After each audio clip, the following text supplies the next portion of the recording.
de apresentação, né, pessoal? Bem, deixaram o pior orador para o final. Geralmente o pessoal já quer ir embora. Dizer a vocês da satisfação de estar aqui, do prazer de estar no meio de vocês. É o caminho mais doloroso e mais difícil. Mas tenho certeza que escolhemos o lado certo. Agora há pouco, assistindo o Nicolas falar, ele falou de pequenas mudanças, grandes transformações. Eu me lembrei, porque eu já tive insucesso na vida também. Eu me lembrei quando eu prestei concurso para ser sargento da aeronáutica, né, especialista, e fui reprovado. Depois, em 73, eu prestei 2 concursos, para a Academia em Resende e para o ITA também. E no ITA, ô Tarcísio, você que passou no IME, eu fui um desastre em física. Se esperasse mais um ano, talvez fosse aprovado. Mas, por coincidência, ô Nicolas, se eu tivesse sido aprovado para o ITA, eu poderia estar em Alcântara, naquele acidente, onde 21 pessoas morreram. Poderia estar lá. Então, às vezes, um insucesso pode ser que realmente livre de alguma coisa. E a idade é uma grande coisa para nós. Ela nos faz calos, nos faz, às vezes, contar até 3 antes de responder, e nos faz, né, um pouco melhor. Eu passei 7 mandatos no parlamento, meio mandato de vereador e 15 anos no Exército Brasileiro. E eu resolvi, como o vídeo de agora há pouco, em 2014, para ser preciso, novembro de 2014, dizer que seria candidato a presidente e que chegaria à presidência da República. Quem ia acreditar nisso? A minha esposa falou que eu andava pelo Brasil e ela duvidava. O tempo foi passando. Eu lembro de uma passagem que marcou muito, em Manacapuru, coração do Amazonas. Eu chegando, Tarcísio, no porto, sozinho, umas 200 pessoas lá, e eu pensando, o que eu estou fazendo aqui? E a galera, o que esse maluco está fazendo aqui? Mas começamos a falar em algumas passagens bíblicas, que eu considero a Bíblia como a caixa de ferramenta do ser humano. Começamos a falar a verdade, João 8,32. E uma outra coisa também que nos marcou muito, e durante o mandato, foi outra passagem. Por falta de conhecimento, meu povo pereceu. Quantas gente briga por algo sem saber? Não tendo conhecimento? E depois vê que está errado. Falei um tempo atrás, né? A Amazônia sempre foi cobiçada antes de 1500. Porra, coisa de maluco, né? Antes de 1500. Na verdade, 1494, com o Tratado de Tordesilhas, vai deixar para lá. Depois, eu lembro de uma passagem que marcou a minha vida, em 1970. Eu estava em Eldorado Paulista, morava lá, quando o Lamarca passou por lá. Feriu 6 soldados da então Força Pública, atual PM de São Paulo, e depois, como ele havia aprisionado uma dúzia de praças, que são subtenentes, sargentos, cabos e soldados, o tenente Alberto Mendes Júnior, o Derrite, que você sabe muito bem a história, se ofereceu para que fosse trocado os 12 por ele. E ele, então, fez esse gesto heróico e 1 ou 2 dias depois foi executado pela turma do Lamarca. Mas uma coisa, com toda certeza, o tenente não sabia. Está aqui o Salles também, que conhece bem a história, porque ele já agiu no Vado Ribeira antes de ser deputado federal. Que naquela época imperava ali o mini manual de guerrilha de Marighella, que é o herói da esquerda, e lá está escrito que eles não matavam praças, apenas oficiais. Talvez, se o tenente tivesse sabendo disso, mas é muito difícil julgar por um momento, talvez ele esperasse um pouco mais para negociar a sua troca por aqueles teus colegas. E ali eu conheci o Exército Brasileiro. E ali eu conheci a minha vida. E a gente vai aprendendo. Que coincidência, né? Acho que o Eldorado Paulista hoje deve ter, talvez, 3.000 habitantes na área urbana. Mas é a vida da gente. Entrei no Exército, fiz academia, teria muito o que falar, obviamente. Depois de 6 mandatos, quis disputar a presidência em 2014. Não foi possível. Paciência. Chega a hora certa. Acabou acontecendo em 2018. Quem não era? Ele não era ninguém, não tinha partido, era um deputado encrenqueiro, criador de caso, bem casado, obviamente, né? Ih, cadê?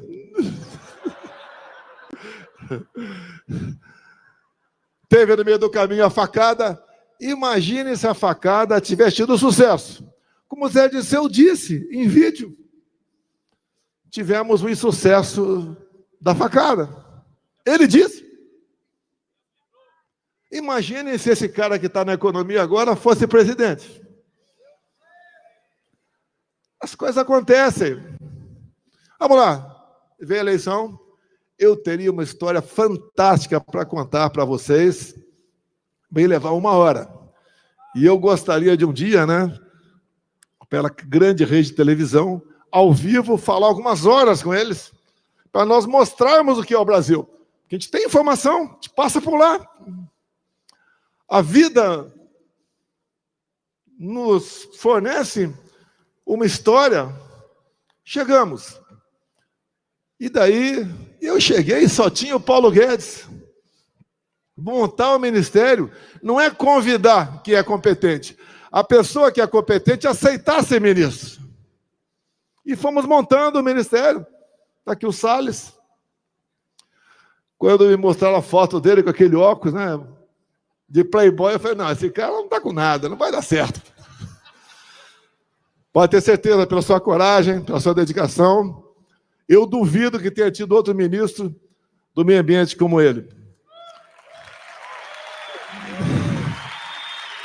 O Tarcísio também. Foi a 5ª pessoa que me apresentaram. Olhei para a cara do Tarcísio, aquela cara de brabo, né? Cara de poucos amigos. E eu não conhecia o Tarcísio. Ele me conhecia, porque ele fez academia, né? Militar, igual eu fiz, fez o IME, depois prestou concurso. Tinha 2 vagas para a Câmara, estava lá. E daí, quando ele falou de quem ele era, rapidamente, vamos lá. Olha a surpresa. Quem era Tarcísio, antes de eu conversar com ele? Era um excepcional engenheiro. Para a vida pública, com todo respeito, Tarcísio, você não era conhecido. Foi para lá, fez um trabalho fantástico. Falou alguma coisa aqui do que ele fez. Eu fui o único presidente que tinha teto de gasto. Tanto é que, quando o TSE anunciou o resultado, logo depois já foi uma proposta para lá, né? E acabaram com o teto de gasto. E o Tarcísio, que está aqui, começou a mostrar seu valor. Ele é um terror dos balseiros. Acabamos com muitas balsas pelo Brasil. Principalmente lá lá em Sinop, naquela região, o coração do agro. Entre tantas e tantas outras coisas, BR-163, etc, etc, etc, portos, aeroportos. Eu lembro que, em 22, eu convidei o Tarcísio para vir candidato a governador. Ele falou, poxa, eu sou carioca e torcedor do Flamengo. Conheci esse defeito dele nesse momento. O que eu falei para ele? Você é uma pessoa que tem uma história, inteligente, ninguém nega isso aí. Eu queria ter metade da inteligência que ele tem, mas eu só escolhi ministro mais inteligente do que eu, o que não foi difícil.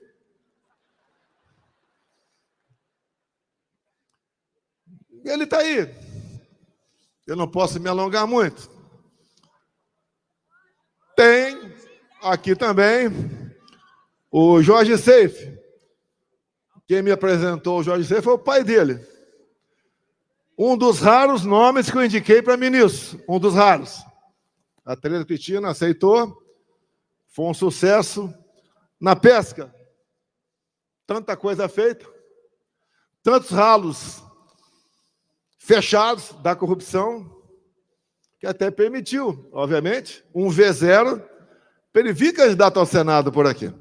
Até botei um apelido dele bastante carinhoso. Tilápia. Pegou? Eu trato, pela idade, como se fosse um filho meu. Tem mais algum ministro aqui, ex-ministro? Gilson, está aí? Está aqui o Gilson, do turismo. Também fez a diferença. Bem, o que a gente pode dizer para vocês?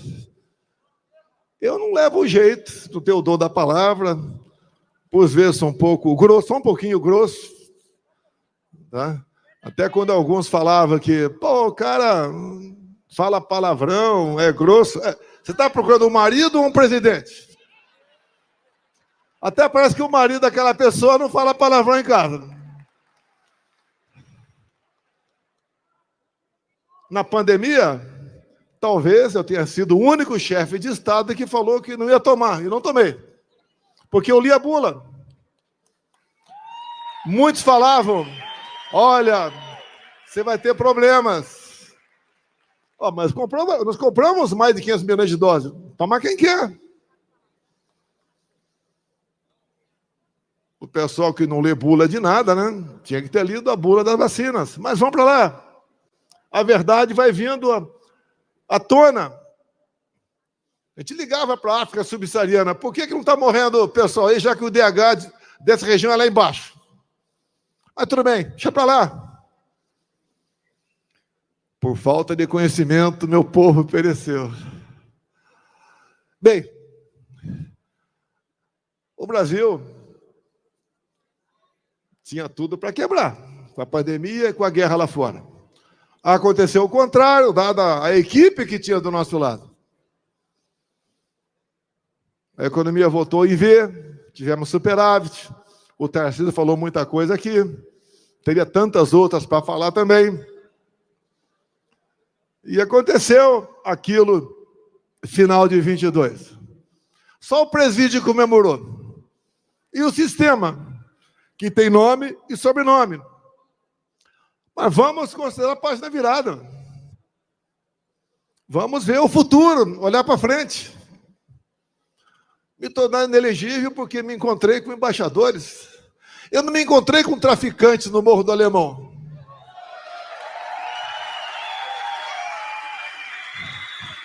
A segunda inelegibilidade, porque no 7 de setembro eu botei do meu lado um empresário, que é orgulho do Brasil, é orgulho de Santa Catarina, que usava um paletó verde e amarelo. Então, porque eu botei esse empresário do meu lado, inelegível, eu não botei do meu lado a dama do tráfico. Mas vamos lá. A gente acredita em transformações, em mudanças. A gente sabe onde está o erro. A gente sabe quem não quer o bem do Brasil. E vocês também sabem. Tentaram por várias vezes nos censurar. Isso daqui representa a liberdade para nós.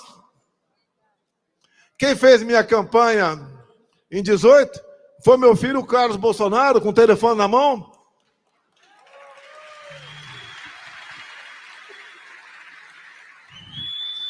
Quantas vezes tentaram aprovar urgência para um projeto de controle da mídia social? Aqui está a nossa liberdade. Aqui está a esperança nossa de mudarmos o Brasil. O blogueiro, aquele que mexe com rede social, tantos outros, se não transmitir a verdade, não mostrar a verdade, ele acaba por si só. E quem age com isenção, com responsabilidade e com a verdade, cresce. Não justifica o que fizeram até agora, mas eu acredito que já chegamos no ponto de inflexão. A gente vai mudar. Mais que esperança, nós devemos fazer a nossa parte. Não é fácil você lutar contra um sistema. Olha só, aqui do lado, mais para cima um pouquinho, São Paulo. Quando nós assumimos, os portos eram de responsabilidade do Tarcísio. Lá dava prejuízo de 500 milhões por ano. 22 passou a dar lucro de 500 milhões. Para onde ia esse 1 bilhão só no Porto de Santos? Itaipu Binacional, nós só conhecíamos essa empresa, que é binacional, por gerar energia. Quando assumimos, vimos muita coisa errada lá. Mas por que era cobiçada Itaipu Binacional? E é cobiçada? Porque é uma estatal que não é auditada pelo TCU, então você pode meter a mão até o sovaco, que não tem problema.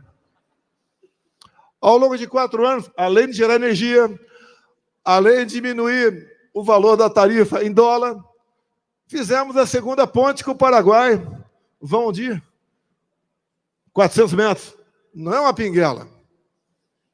Alongamos em 600 metros o aeroporto de Foz do Iguaçu, asfaltamos a Transboiadeira, atendemos mais de 50 municípios com pequenas obras. O Jorge Seif faltou só um passo para nós começarmos a praticar piscicultura naquele lago, que tínhamos como projeção aumentar em 20% o volume de pescado no Brasil. Esse país ninguém pode passar fome. Tem meios. E assim a gente vai citando cada ministério, como o Rogério Marinho, que levou água para o Nordeste, como a Tereza Cristina, que abriu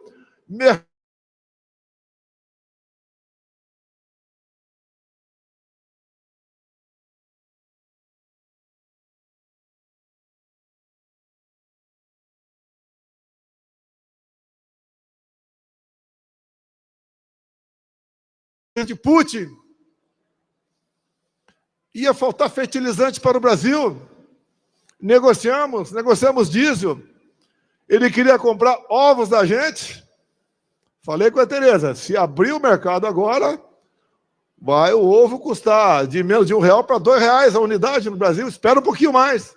Apesar de produzirmos, e não é chute, como aquele cara, né? 1.700 ovos por segundo, não é o suficiente para atendermos o mercado lá de fora. Todos tiveram lucro no meu governo, apesar da pandemia, apesar da guerra. A gente lamenta as mortes. Vocês lembram do fica em casa, a economia a gente vê depois? De fome também se morre. Vocês lembram da competência do Pedro da Caixa, junto com outros ministros, para, em menos de 30 dias, pagar o auxílio emergencial para 68 milhões de pessoas? Gastavam por mês 50 bilhões de reais. Rio Grande do Sul aqui, a população equivale a 5% do total do Brasil. Então, se gastássemos, hoje em dia, 5% do que gastamos por ocasião da pandemia, em poucos anos, o Rio Grande do Sul voltaria à normalidade. Mas se faz exatamente o contrário. Eu costumo dizer, né? Aqui eu poderia falar o nome de vocês também, de vários ministros. No atual governo, é difícil quem saiba o nome de 3 ministros.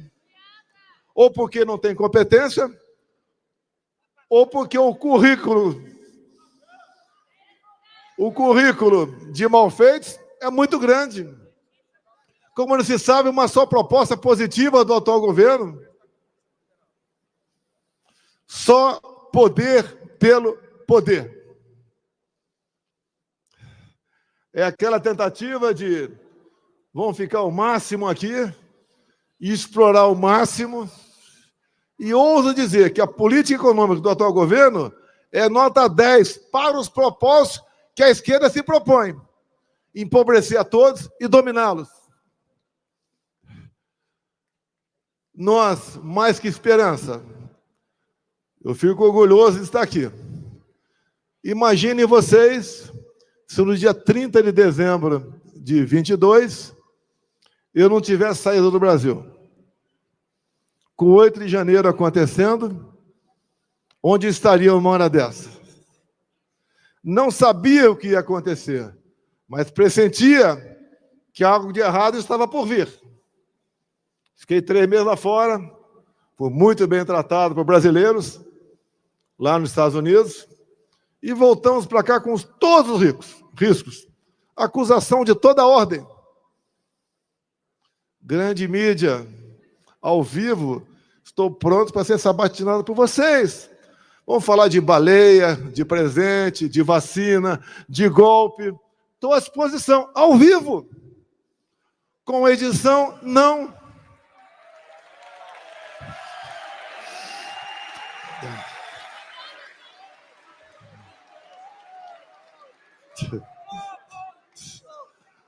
Olha, não tem satisfação maior do que aquele de servir, de poder ajudar o próximo. Quem era Jair Bolsonaro? Daquela foto ali com o meu pai, aquela coisa rara, uma fotografia, em 1960. Chegar onde chegou. É um sinal que todos nós podemos chegar onde sonhamos ou onde o destino reserva um lugar para nós. Eu duvido que o Tarcísio pensasse um dia ser governador. Demonstra que, com seus atos, você pode falar agora, 1 ano e meio, que é um tremendo gestor. Algo que São Paulo nunca teve. Com todo respeito ao Jorginho, também, a dificuldade para se eleger governador. Quando ele falou aqui que preservamos 11 milhões de empregos, porque o projeto do Pronamp é dele, não é meu. Não foi do meu governo.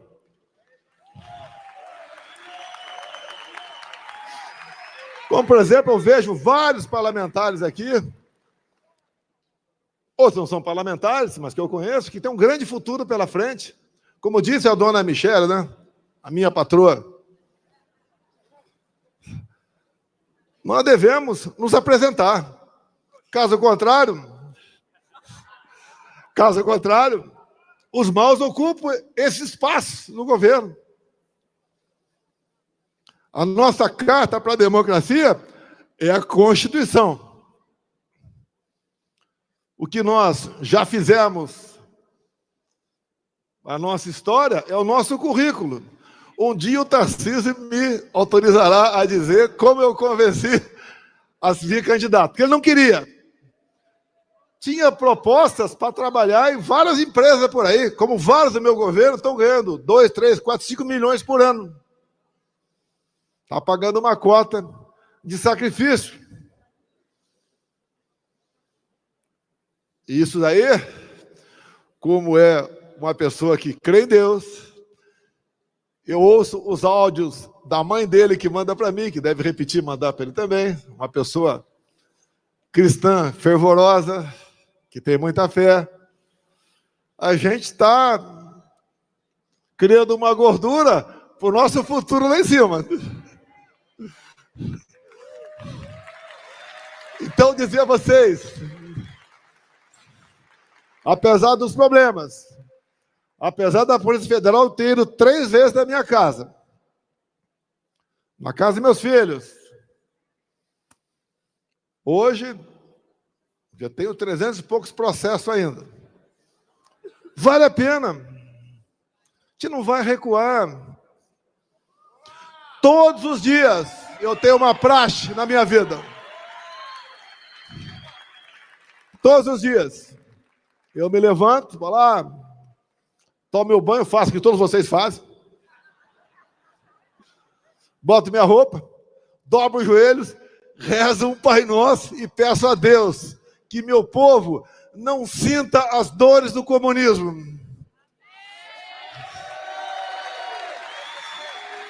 Quando eu estava no leito de morte, eu pedi a Deus que minha filha, à época, com 8 anos, não ficasse órfã. Fui atendido. Como agora eu fiz um pequeno texto de 14 ou 15 pequenos itens sobre o caso Adélio, sobre o delegado que investigou o caso Adélio, o dono do inquérito. Esse mesmo delegado que nada apurou, porque não quis apurar, foi prestigiado, é diretor de inteligência da PF. E agora, um dos advogados sofre uma ação da Polícia Federal, tem apreendido um Porsche, um avião e congelado 200 milhões de reais. Esse advogado, que no dia 7 de setembro de 2018, foi a Juiz de Fora para atender o Adélio por questão humanitária, descobrir um advogado samaritano.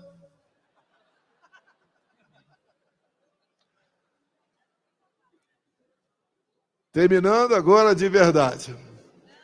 Eu digo que Roraima tem uma tabela periódica lá. Além disso, tem o Vale do Rio Cotingo. Não sei se o Tarcísio voou comigo lá. 12 quilômetros por 600 metros de cota. Ali dá para gerar energia para metade do Brasil. Para agregar valor em nossos minérios. Para fazer do Brasil realmente uma terra prometida. Trazer paz, prosperidade, ordem e progresso para todos nós. Onde erramos ao longo de décadas nas escolhas, escolheu o mal, vai pagar o preço. Como gostaria de falar sobre 2014, 2018 e 2022. Vamos aguardar um momento mais oportuno.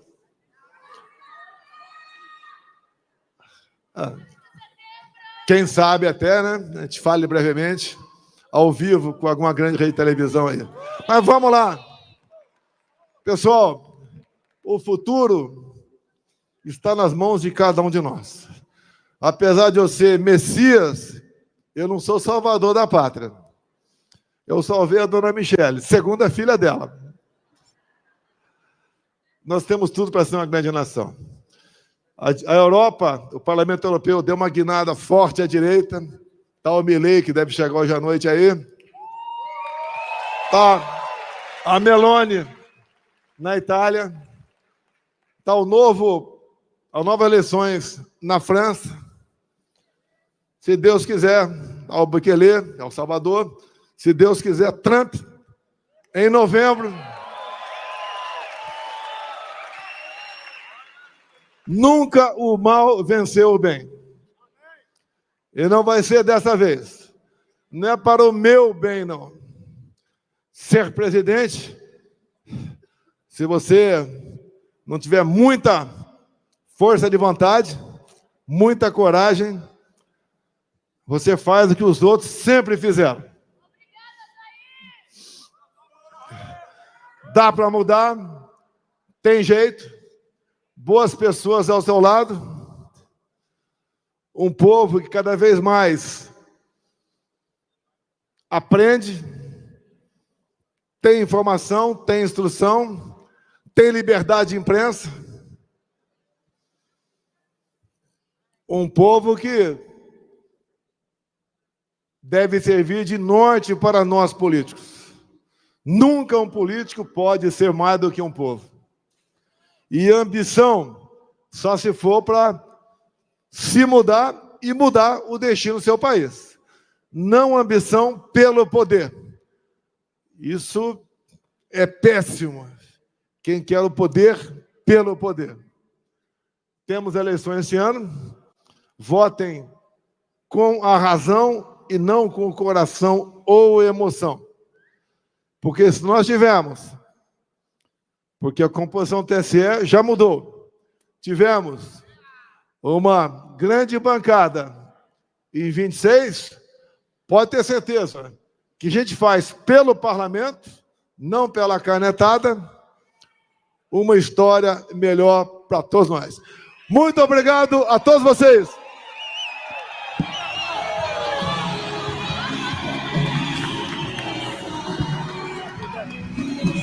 Obrigado.